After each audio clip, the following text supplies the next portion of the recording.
Bon, les amis, dans Coup d'État Anyone Can Scale, on va s'intéresser aujourd'hui à un sujet hyper important. C'est quand est-ce qu'il faut rester focus et quand est-ce qu'il est temps de commencer à se diversifier. Alors, petit spoiler alerte, en général, le focus, c'est toujours mieux, mais vous allez comprendre, on va en parler.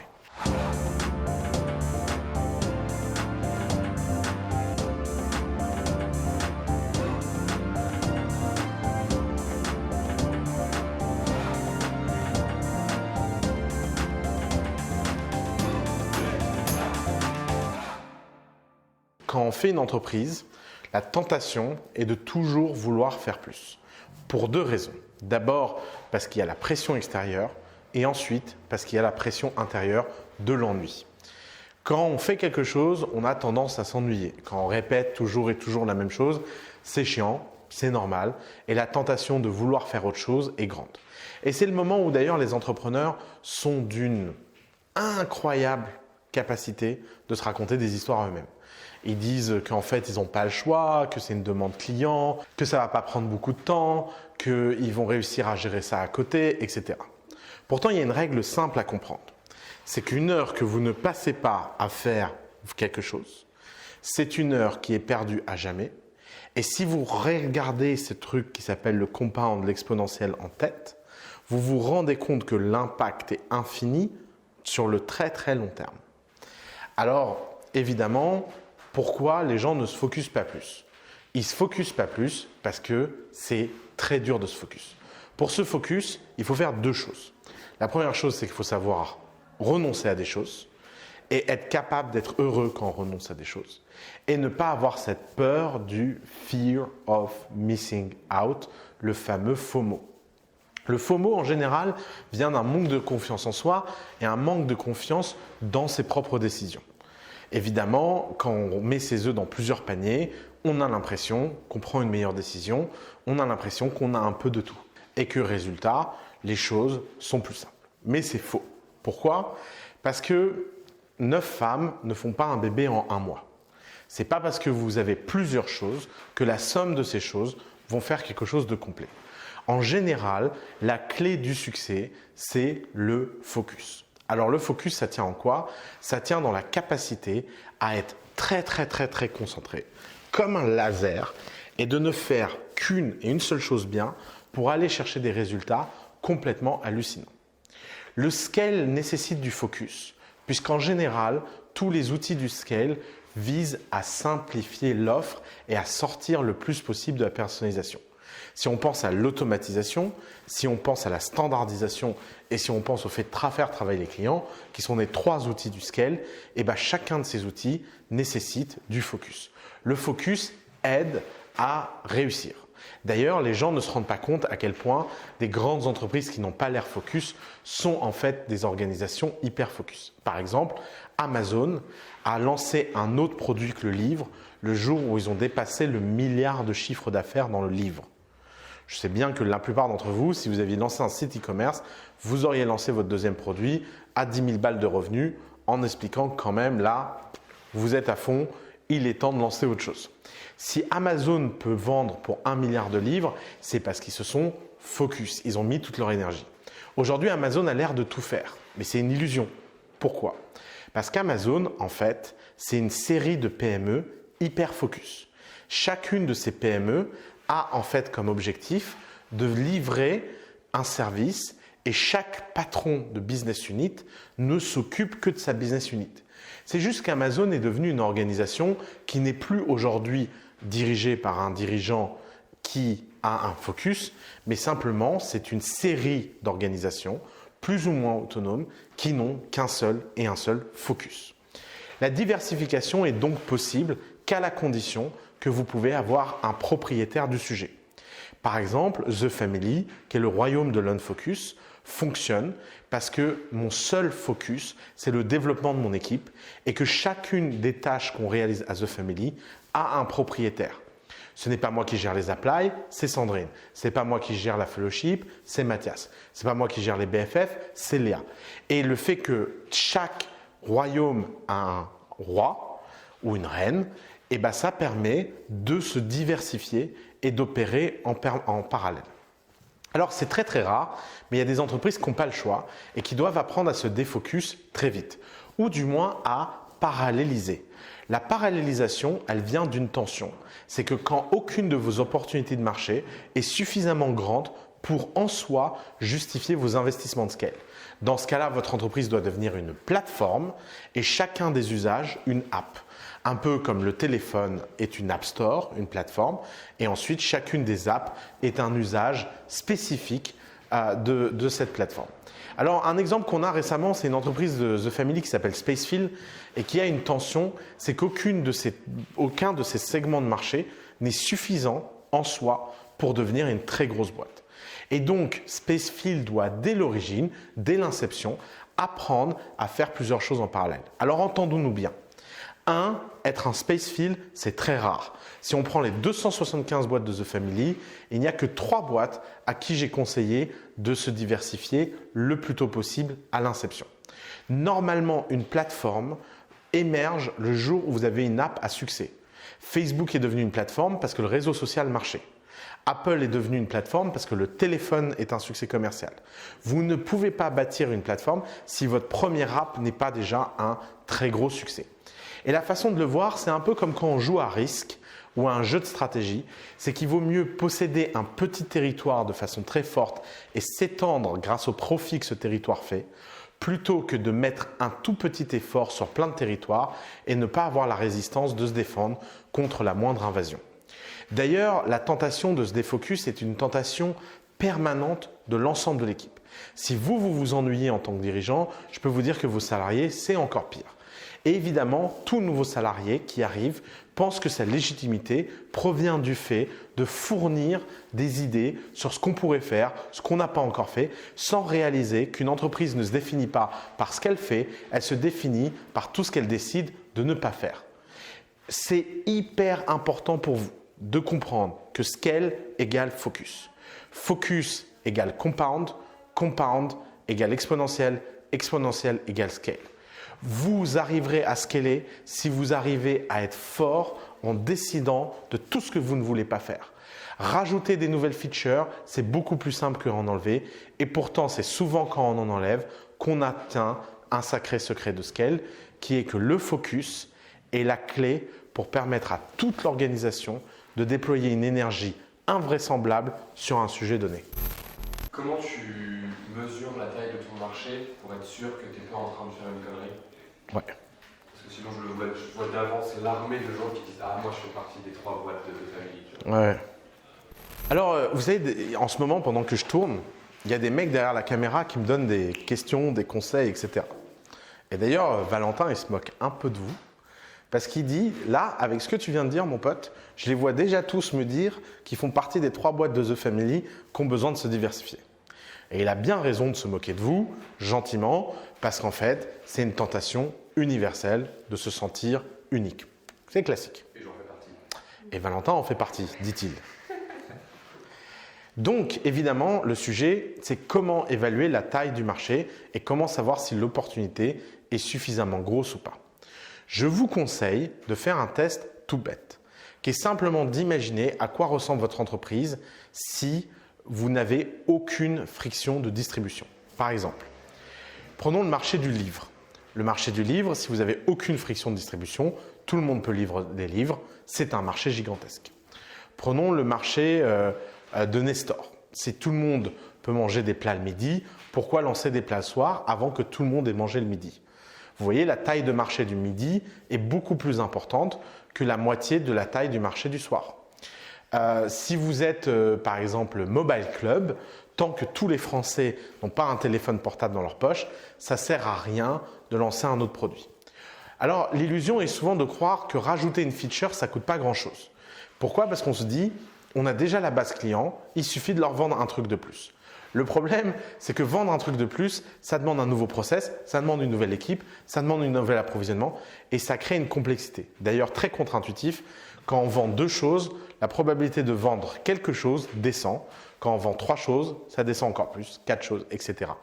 La probabilité de vendre quelque chose à quelqu'un est inversement proportionnelle au nombre d'éléments que vous vendez. D'ailleurs, ce dont vous n'avez pas conscience, c'est qu'être hyper focus sur un produit, ça permet d'éviter de parler à des gens qui ne sont pas vraiment intéressés.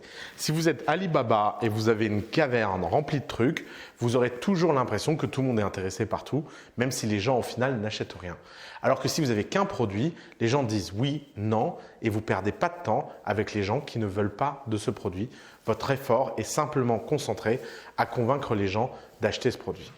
Alors, les tailles de marché et les tests de taille de marché, ça demande du bon sens, ça demande de l'honnêteté. Par exemple, récemment, quelqu'un est venu me voir en m'expliquant qu'il avait une idée, c'était d'offrir un outil SEO pour toutes les plateformes vidéo et de streaming dans le monde.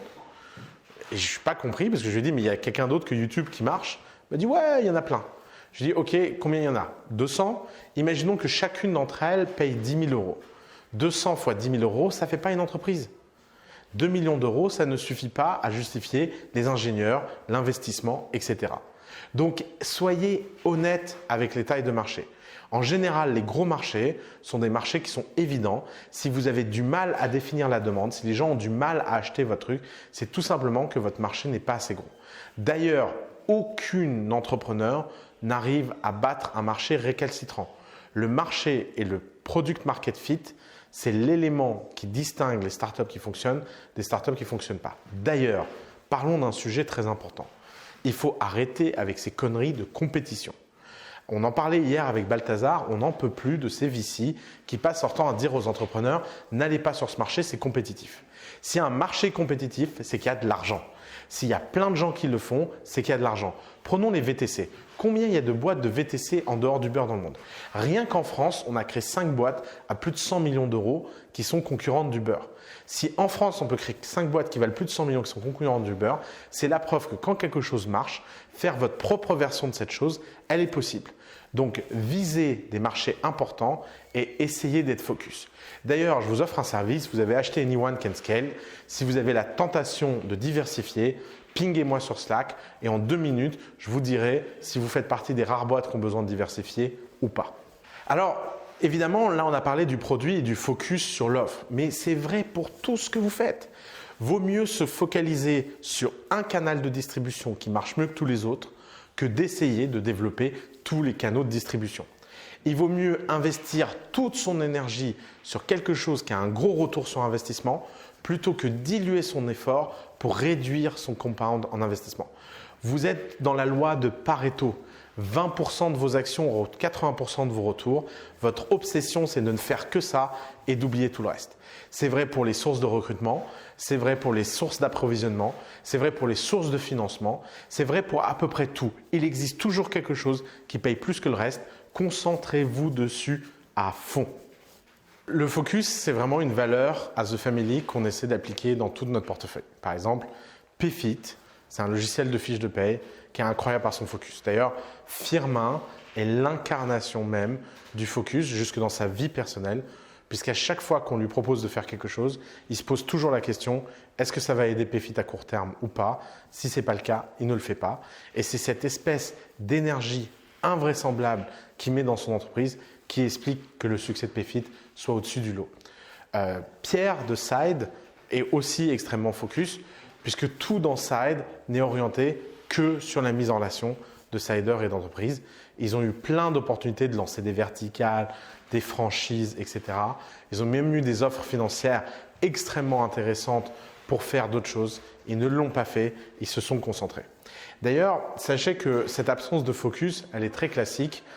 Par exemple, Mark Zuckerberg, quand il a fondé Facebook, il a eu la tentation de lancer autre chose que Facebook et il a fait un site de streaming pour partager de la musique et des vidéos et il travaillait sur le côté là-dessus en pensant que Facebook, ce n'était pas un gros business. Si quelqu'un qui crée Facebook a la tentation de se défocus, évidemment que tout le monde a cette tentation et il faut passer par ce cycle où une fois on s'est défocus et on arrive. Alors, un autre exemple qui me vient en tête, c'est Shanti et son canal de distribution sur Instagram. Shanti a compris qu'Instagram était un meilleur canal de distribution que tous les autres. Elle s'est spécialisée, elle. Alors évidemment, le focus, ça ne veut pas dire que votre entreprise n'est pas capable de faire plusieurs choses. Mais elle ne devrait jamais faire autre chose tant qu'elle n'a pas les moyens de se payer cette diversification. Vous faites un canal de distribution à fond quand vous avez les moyens d'en avoir qu'un seul. Et au fur et à mesure que vous pouvez en avoir d'autres, vous embauchez des gens et vous les rendez focus. C'est le focus individuel de chacun qui peut créer un défocus collectif viable. Alors, il y a une question que vous me posez tout le temps et qui est une question que je ne comprends pas. C'est quand est-ce qu'il faut arrêter quelque chose qui ne marche pas? Vous avez tous l'air torturés à ne pas savoir si quelque chose marche ou ne marche pas. Et je vais vous révéler le secret. Vous savez pourquoi vous vous posez ce genre de questions? C'est parce que c'est comme à peu près tout ce que vous faites dans votre vie, vous n'y mettez pas assez d'intensité. Les gens intenses ont peu de doute. Pourquoi?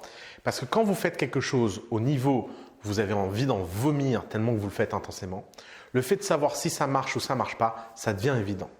Par exemple, je pense que quand on met assez d'intensité dans quelque chose, la probabilité que ça fonctionne est plus haute, mais aussi la probabilité de se rendre compte que évidemment ça ne fonctionne pas est plus basse.